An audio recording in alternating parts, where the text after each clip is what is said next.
Hello, my name is Lilia and welcome to my channel. In this video I'm going to be showing you guys how I achieve this juicy protective style. So if you want to see that, keep watching. But first, before we go into the video, if you're not subscribed to my channel already, make sure you subscribe right now. Hit the subscribe button and also hit the notification bell so that you get notified whenever I upload new videos. So without any more talking, let's get into it.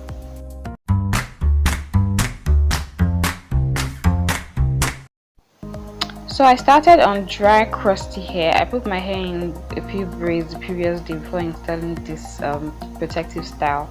So my hair is really dry, and although there's a lot of shea butter in it, but like it lacks moisture.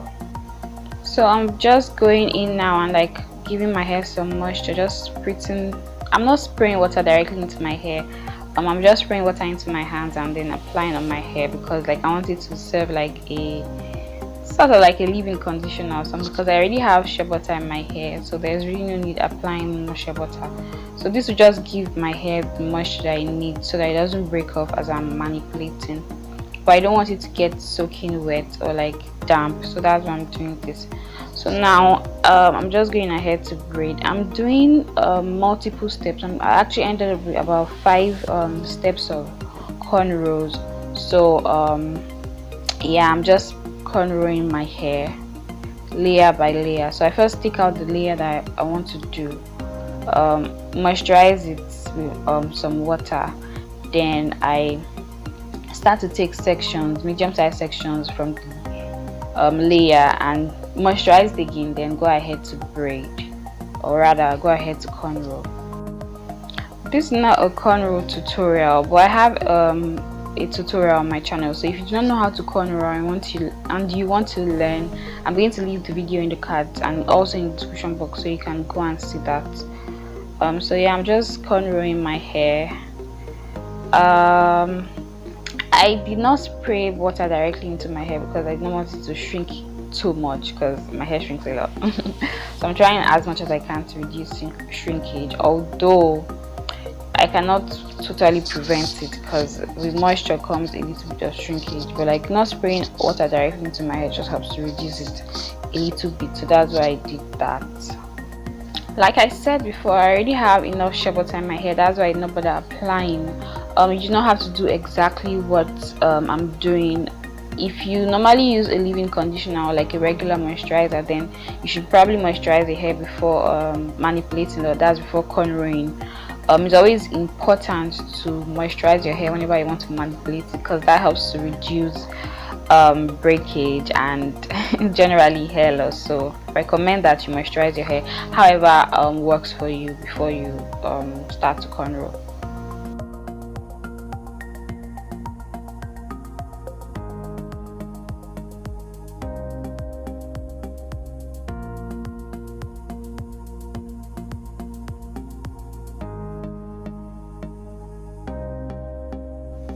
You can see how my hair looks uneven at the back.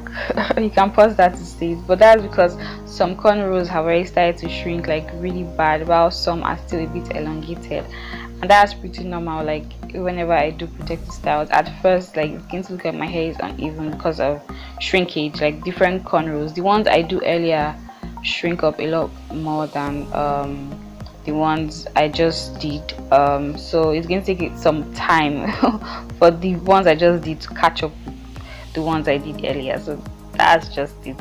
I also want to add that as I'm cornrowing, I like to cut the ends of the cornrows, like not like really cut the ends, but like for any cornrow that I have strands of hair hanging down, I just like to cut it to give it like a blunt end and like a smooth finish. I do not like when I do protective styles and then I have strands of hair hanging down like that. That just makes the hair look unhealthy.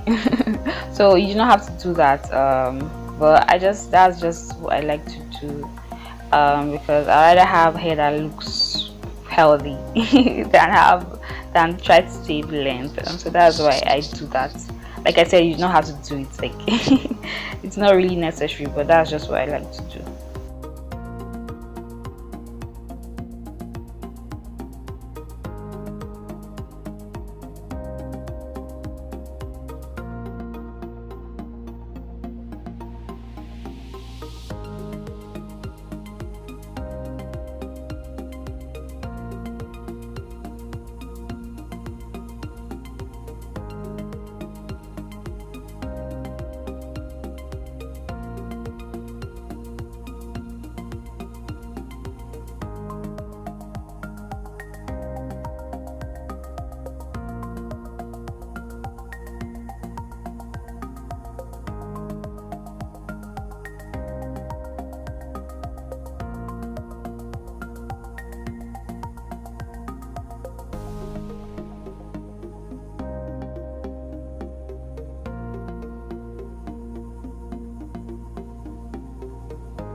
For the front layer, I decided to part my hair with a rattle comb just to make it look neater.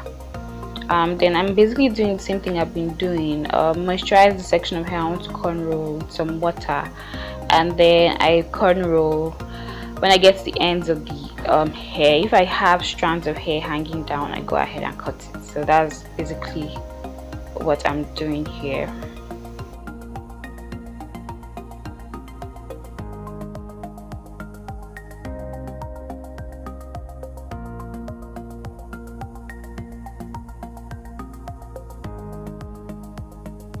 So I'm all done with my hair, and I intentionally left some hair in front just in case I want to sleek my hair in the future. So it's the next day and I went ahead to insert some beads. I could not come back yesterday to show you guys the results, so because I was tired. So yeah, this is the finished look. I added some beads because I always like to add beads whenever I do cornrows, because it just gives it a little bit more attitude. So it gives it more movement and more body, and I just love how it is. For this particular style, I think I added too many beads because I bought some more beads. I think about 5 new packs, and then I added to the ones I already had, like the ones I've been using in my other videos. And I think they were a little too many, but they were not that heavy, so that was not a big problem. So with that, I've come to the end of this video. If you enjoyed it, don't forget to give it a thumbs up, and if you're not subscribed to my channel already, make sure you subscribe and turn on the notification bell so that you get notified whenever I upload new videos. So thank you for watching. See you in my next video.